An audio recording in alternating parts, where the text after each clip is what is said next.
네, 일본 아베 정권이 추진 중인 집단자위권 법안의 참의원 심의가 지난 27일부터 시작됐습니다. 이런 가운데 일본에서는 이 집단자위권 법안에 반발하는 시위가 한창인데요.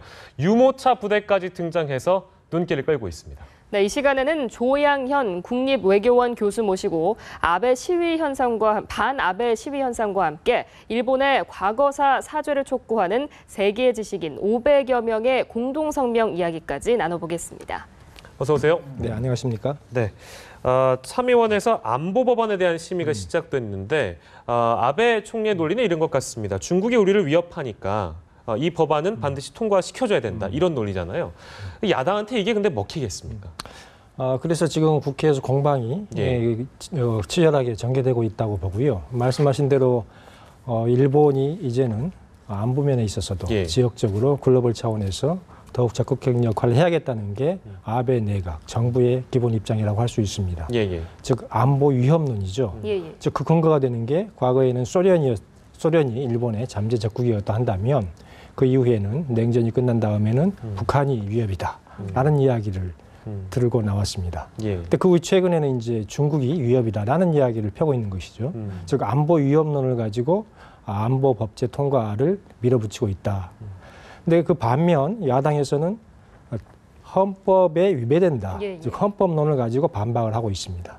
근데 이 국회 외의 사정이라고 한다면 이러한 그 위협론과 이 헌법론이라고 하는 그 대결 구도 외에 절차적인 문제를 이제 가지고 비판하는 그러한 분위기가 조성되고 있는 것 같아요. 무슨 이야기냐면 여당이 의회에서의 다수 의석을 차지하고 있다는 것.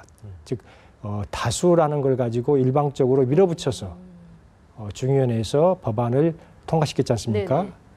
컨센서스가 이루어지지 않고 설명이 충분하지 않았다는 거기에 대한 절차적인 문제에 대한 비판도 거세지고 있는 상황입니다.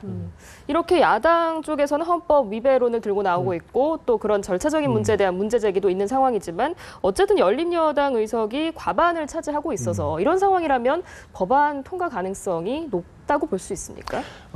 아주 일반적인 상황이라고 한다면 통과 가능성이 대단히 높다고 봐야 됩니다.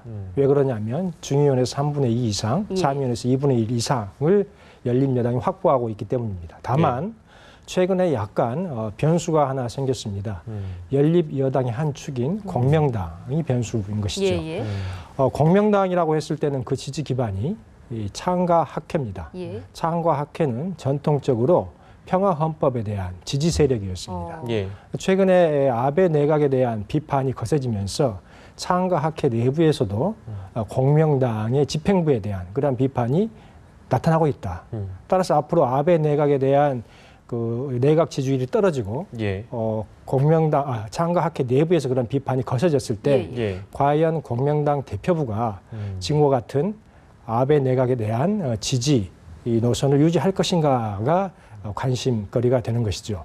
아마도 직접적인 연립 해체라고 하는 극단의 수는 택하지 않는다 하더라도 참의원에서의 그러한 강행, 처리 혹은 참의원에서 부결됐을 때 중의원에서 다시 3분의 2로 가하기를 할 수 있는 그러한 선택지가 남아 있습니다만 그러한 상황에서도 적극적으로 협조할 가능성이 점점 줄어드는 거 아닌가라는 그러한 해석이 나오고 있는 것이죠.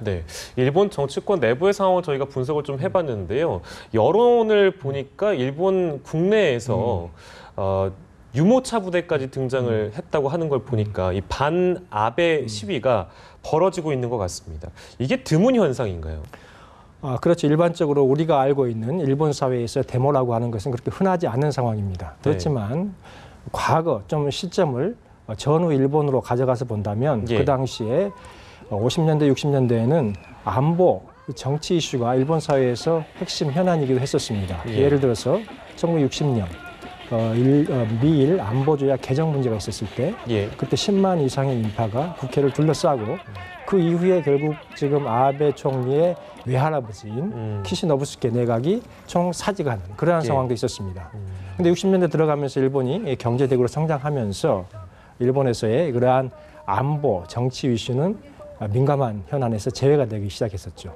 그렇지만 90년대 이후부터 일본의 안전신화 그리고 경제 대국으로서 그런 지위가 흔들리면서 잃어버린 20년이라는 이야기가 나오면서 일본에서 여러 가지 안보 그리고 정치 현안들이 예. 국민들의 관심을 더 갖게 되었고 특히 2010년에 3.11 동일본 대재해 이후에 예.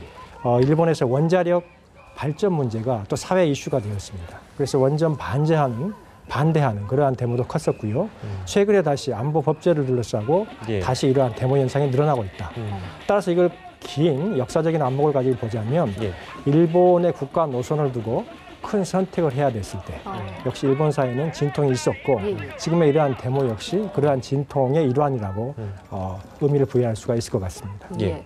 이렇게 뭐 대규모 시위가 벌어지고 있을 뿐만 아니라 최근 들어서 아베 총리에 대한 지지율도 떨어지고 있다고 하는데 아베 총리의 구심력이 약화하고 있다고 분석할 수 있을까요? 아베 총리가 2012년 말에 내각을 출범시키면서 대단히 높은 지지율이었고 예. 그게 대충 60%, 70%대를 유지하다가 예. 작년 그리고 최근에 와서 30%대까지 내가고 있습니다. 네. 따라서 인기 있었을 때하고 비교한다면 지금 상대적으로 예. 절반 가까이 추락했다라고 볼 수가 있겠죠. 네. 그렇지만 일본은 전통적으로 2006년부터 2012년 사이에 매년 총리가 바뀌었고 예. 그 당시에는 지지율이 10%대였습니다. 그에 비하면 아직도 대단히 높은 내각 지지율을 기록하고 있다라고 봐야 될 것 같고요. 예. 또 하나 아베 총리, 즉 아베 내각에 대한 지지는 기본적으로 경제 정책에 대한 지지입니다. 예. 경제 정책이라고 하는 것은 아베노믹스로 대표가 되는데 네. 통화량을 늘리고 예. 또 적극적인 재정 출동을 하고 또 구조 개혁을 하겠다는 거 아니겠습니까? 예. 그 본격적인 성과는 지켜봐야겠지만 예. 현재 시점에서 주식이 2배로 뛰었습니다. 2만까지 뛰었고 또 실업률은 대단히 낮아졌죠. 예. 따라서 전반적인 경제 지수는 대단히 좋은 퍼포먼스를 내고 있다. 네. 다만 안보 법제에 대해서 절차적인 데에 국민들이 지금 비판을 가하고 있다라는 상황이기 때문에 네. 아베 정권에 대한 전체적인 지지율이 떨어졌다라고 해석하는 것은 약간 빠른 판단일 수 있다. 또 하나 그렇다고 한다면 대안 세력으로서 야당이 제대로 예. 역할을 하고 있는가 하는 부분인데 아직도 과거 민주당 정부의 실정에 대해서 일본 국민들은 기억에서 지워지지 않고 있다. 예. 따라서 자민당 내에 예. 대항 후보가 나오더라도 지금 그러한 주요 인사가 당 그리고 정의 주요 포스트에 들어가 있습니다. 이런 상황에서 본격적인 아베 대항마로서 활동이 어디까지 가능하겠는가 하는 그러한 계산을 할 수가 있는 것이죠. 따라서 일반적인 평가라고 하는 것은 비록 아베 내각에 대한 지지율은 떨어졌지만 예. 과거에 비해서 아직도 아베 총리의 정치 기반은 상대적으로 안정되어 있다라고 할 수가 있고 예. 오는 9월에 총재선에서도 아베 총리가 재선될 가능성이 크다라고 보는 게 일반적인 해석인 것 같습니다. 네. 정권 교체의 가능성은 적어 보인다. 지금으로서는 그렇게 보인다는 이야기죠. 알겠습니다. 다른 얘기를 좀 해보겠습니다. 최근에 그 일본 기업이죠. 미쓰비시가 미국과 중국 또 다른 나라는 그 전쟁 포로들에 대해서 사과의 메시지를 던진 것 같아요. 근데 이게 과연 한국에 관련해서는 언급이 없는 것 같습니다. 뭐 법적인 상황이 다르다는 건데요. 이게 납득이 잘 안 간 내용인 것 같아요. 제가 보기에는 어떻습니까? 지금까지 말씀드린 게 안보였고 예. 지금부터 이야기가 이제 역사일 것 같은데 예. 지금 우리 사회에서 이 안보와 역사에 관해서 대단히 관심이 높습니다. 방금 말씀하신 그러한 이제 미쓰비시 임원의 그러한 예. 발언도 어떻게 보면 한국과 일본의 역사인식의 차이, 전형적인 역사인식의 차이에서 기인한 거라고 봅니다. 예. 쉽게 말해서 일본은 그렇습니다. 중국에 대해서는 패전국 일본으로서 전쟁 배상의 책임이 있다. 중국의 노동자들이 그러한 배상 책임을 요구하는 것은 미국인 그리고 서양인들의 전쟁 포로의 예. 요구와 맥을 같이 하고 있다라는 것이죠. 반면 한국은 합법적인 식민 통치 과정에서 예. 예. 국민 징용령이라고 하는 합법적인 법률에 의해서 징용이 되었고 따라서 불법적인 것이 아니었다라고 보고 있는 것입니다. 예. 아마 이 부분이 우리로서는 대단히 받아들이기 어려운데 일본은 기본적으로 1910년 한일 강제 병합 예. 자체도 합법적인 것이었다. 예. 따라서 식민 통치 역시 합법적인 것이었고 예. 그 과정에서 이루어졌던 위안부 혹은 징용자 문제도 합법적인 것이었다. 법적으로는 예. 그런 입장을 유지하고 있습니다.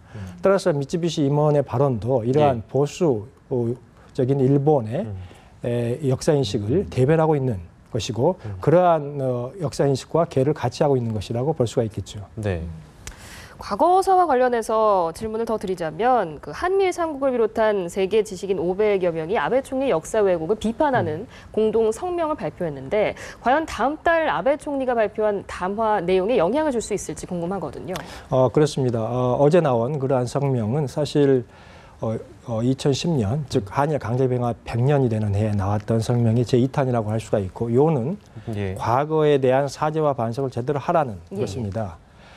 그뿐만 아니라 지금 서양, 미국 그리고 유럽 등등의 그러한 역사학자들의 참여, 움직임도 점점 늘어난 추세입니다. 네. 이렇게 봤을 때 국제적인 압력은 계속 늘어나고 있는데 과연 아베 담화는 어떤 내용이 나올 것인가 하는 부분이 저희의 관심사입니다. 네.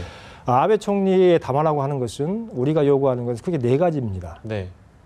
과거 일본의 역사와 관련해서는 침략, 그리고 식민 지배, 그리고 반성, 사죄 이 네 가지 항목을 다 포함을 해야 된다고 하는 것인데 지금 일본에서 나오고 있는 분석은 식민 지배와 사죄에는 포함되지 않을 가능성도 있다 하는 이야기죠. 따라서 아베 총리가 담화가 곧 나오겠습니다만 끝까지 그 국제적인 압력과 국내의 그러한 지지 세력인 보수 세력이라는 배려라고 하는 두 가지 필요 가운데 고민하지 않겠는가라고 보이고요. 또 하나 기존의 총리 담화라고 하는 것은 코이즈미 담화 그리고 칸 담화는 그 내각 죄송합니다. 코이즈미 담화 그리고 무라야마 담화라고 하는 것은 내각 결의를 통한 것이었습니다. 그런데 국제적인 그러한 반발을 의식해서인지 그 총리 개인의 담화로 격을 낮추겠다 하는 이야기가 나오고 있죠. 따라서 한국이 요구하는 그러한 국제사회가 요구하는 네 가지 항목이 다 담길 가능성은 상대적으로 적은 건 아닌가 하는 그러한 신중한 분석이 나오고 있습니다. 네, 알겠습니다. 오늘 말씀은 저희가 여기까지 정리를 하도록 하겠습니다. 지금까지 조양현 국립외교원 교수였습니다. 고맙습니다. 네, 감사합니다.